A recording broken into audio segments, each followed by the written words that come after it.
Hello, Mr. G. It's nice to see you again. Nice to see you as well. So, how have things been going since our last session?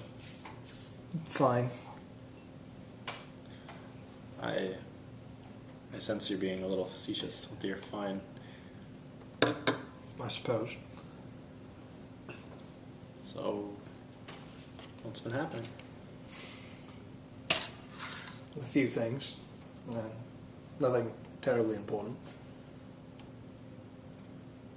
Okay. How have you been sleeping? Fine, I guess. Any more recurring nightmares? Several, yes. Okay. Are they all the same one we spoke about last week? Overnight. Okay. So, what about the other things we talked about? Remind me.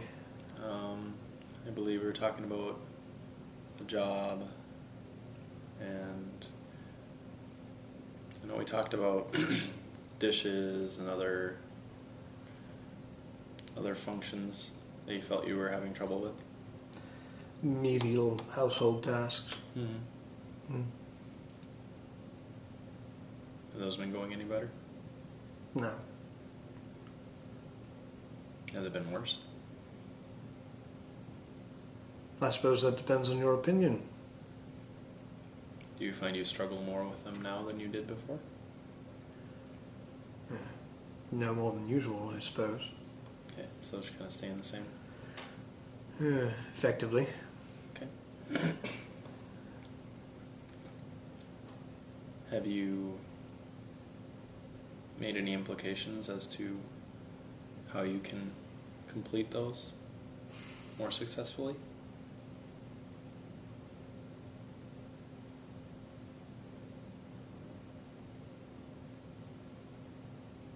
No. Okay.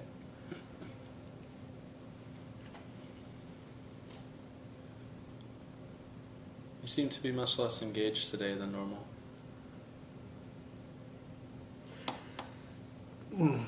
I suppose that's an accurate assessment. Any idea why? Tired. Sick. More of the same. Okay.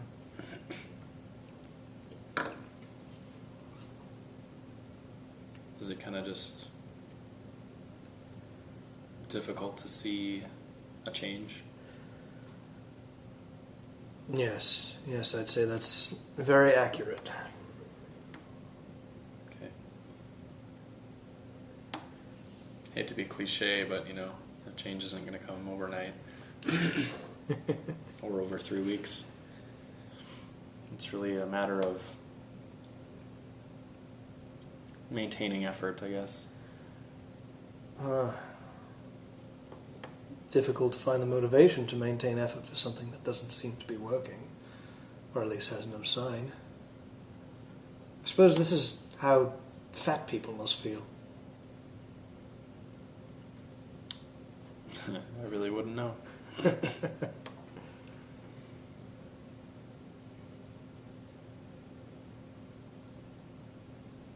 Do you see any change since you started therapy? One other person knows about Catherine, but I suppose that's the only real change in the world.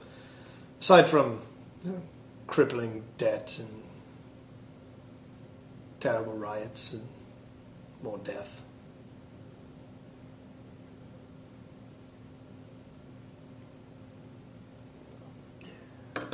Have you found anything particularly pleasing or positive over the last week? Well, the weather's been shitty and... No. Not particularly. So, no random cat videos or just anything that kind of sparks some joy, or any positive feeling for that matter. Maybe cat videos would be a good idea. It's just, I don't know. What do you do to feel happy, counselor?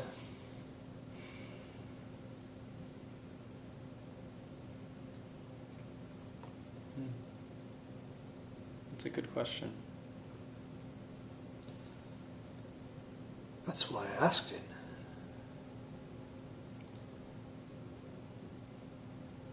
I guess I like to feel useful. Makes you happy to feel useful? Well, it makes me unhappy to feel useless.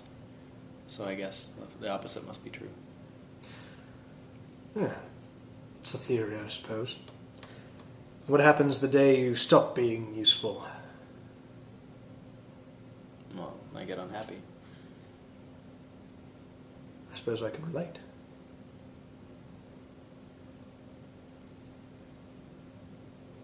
I think it's more important to know what you do after you get unhappy.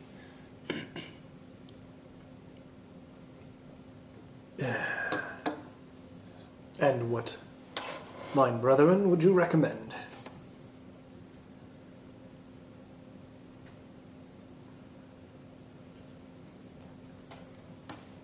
I don't know. It seems, from the answers you've given me, it seems you are definitely focused on the negatives. And you're giving me a lot of absolutes in your thinking. You know, nothing has been good. Everything has been the same. Things like that. And it just kind of makes me wonder what you might be missing that isn't, that something is good and something is different.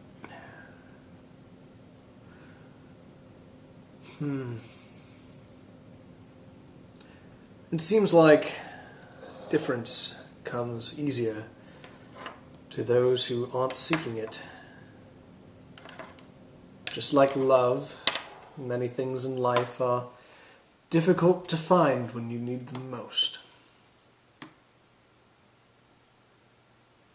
I suppose that's true.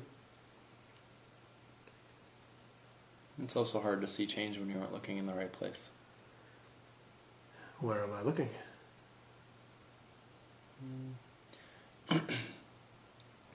Well, we'll go back to the mundane house tasks. Yes. It's easy to see no change when you can't complete dishes completely every time you do them. Kitchen's fucking filthy. But it's easier to see change when you look at the pieces. For instance, it's an achievement to remember to put the soap in every time, or to ensure that you've cleaned all the dishes before putting them in the drying rack. So what you're saying is I should reward myself for petty steps in the right direction. Well, you needn't reward yourself. You just should acknowledge the fact that they're occurring. You can reward yourself if that is what you choose to do, and it may strengthen that behavior. But it's definitely important to acknowledge that that's a change. It seems a little ridiculous, don't you think? Oh, good job, you put the soap in the water to wash dishes. It's ridiculous. Okay. But it's a skill you had once mastered. And now it's a skill that you've lost mastery of. How did you first master it? Just doing it. It was easy. But go back to when you very first learned it. Maybe your mom was teaching you, or your father. No, all I did was watch them, and they did it, and then I did it because I had to. And now I still have to, and I still can't do it. It's not all about the dishes, though. What justice is there in the world? Why should I feel motivated to stay here if there can be no order? What meaning does my life have when there is no meaning? Well, I guess that's the $1,000,000 question. In reality, what meaning does one person's life have? And the answer to that question is only the meaning they give to it. Which is why if you don't have a goal in life, it's really easy to get depressed. Because there's no meaning, and with no meaning, there's no point. So really the meaning of your life is whatever you give to it, because you're the only one who'll ever perceive that meaning. No matter how much meaning somebody else may put on your life, you'll never actually perceive it as that.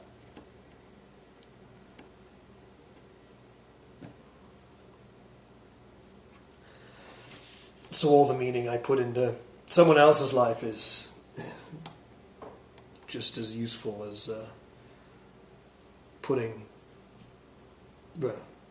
too much water on a garden.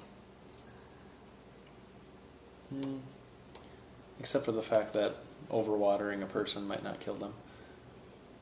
So putting too much meaning into a person's life actually tends to have the opposite effect. You get a little egotistical in that situation. And they still die. We all die. Some sooner than others.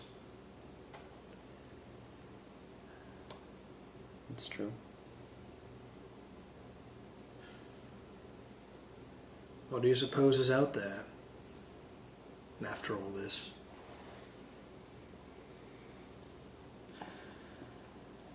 Nothing concrete enough to spend a lot of time worrying about. Yeah. Because if this is all there is, then why waste it worrying about what's after? If this is all there is, then very good people don't get the rewards they deserve.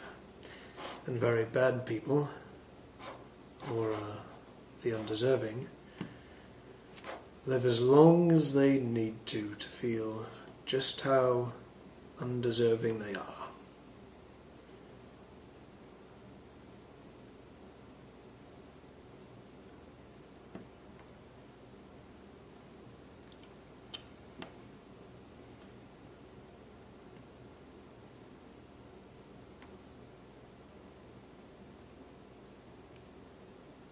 Is that how you feel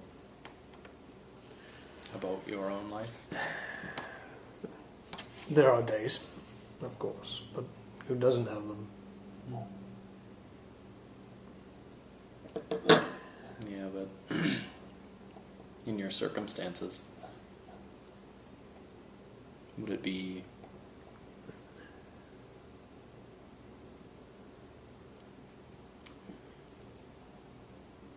I guess, would it be unfair to say that you can't feel like you were cheated?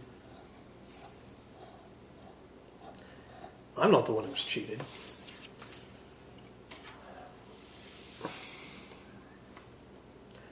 And I'm not the one who did the cheating. That was in God's hands.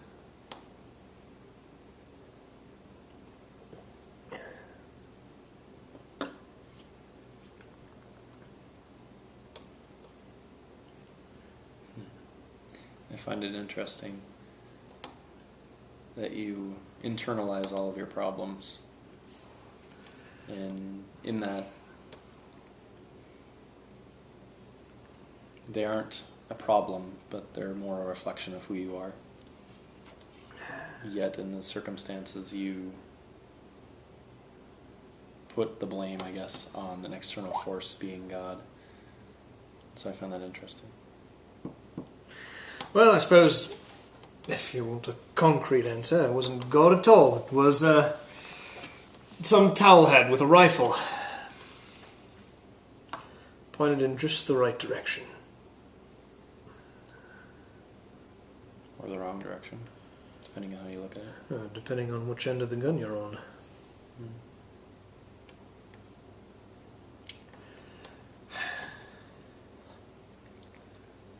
Even the Nazis had morals.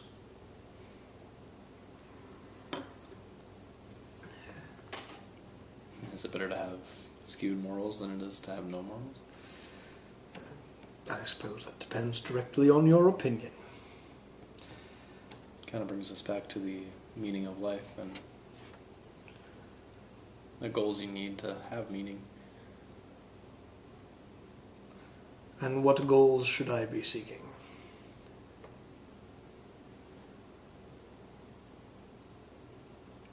At this point, considering, well, defeated seems like an appropriate word. This is just kind of how you seem. You just need to find the motivation. That's really the biggest thing right now, because I could give you all the goals in the world, but without motivation you're never going to reach them. So find what makes you happy. Find what motivates you, and find what you want it to motivate you toward. Is that my homework? That is what I would like you to work on before next session. However, to call it homework would just imply that it's an assignment and not... It's a little more important than that, I think. Curious. So, unfortunately, our time is up, so I'll have to say goodbye and see you next week. Thanks for staying late with me, Doc. All right. Nice seeing you again. See you soon.